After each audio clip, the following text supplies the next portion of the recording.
Tell us a little bit more about negotiation and specifically your golden rules of negotiation. So internally, you have less leverage to negotiate than externally. So internally, once you are reporting to a manager, they have limited discretion on where they can move your money, except during performance reviews. And especially at Facebook, I give them a lot of credit for being fair and transparent with their compensation plan. Based on whatever your rating is, that calculates to your comp increase.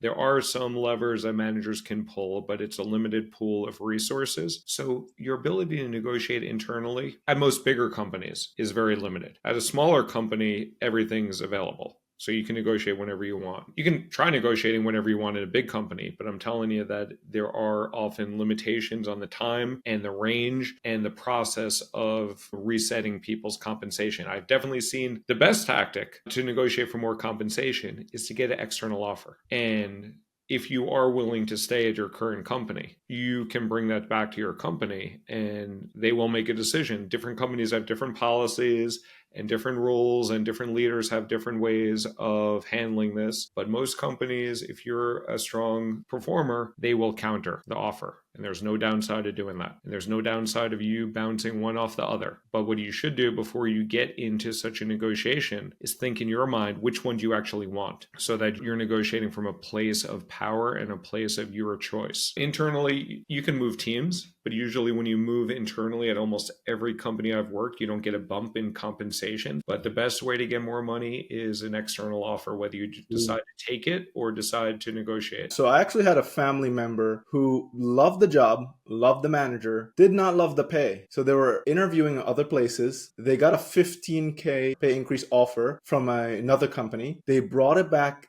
to their manager. They actually matched it, and they chose to stay at the current company. That worked out really well for them. I will say sometimes if it's not that case where you love the manager, love the work you're doing, don't love the pay, if you bring that offer back, then you're still stuck with a situation where pay's higher, manager's not great, job's not great. My personal suggestion in that case is take that competing offer.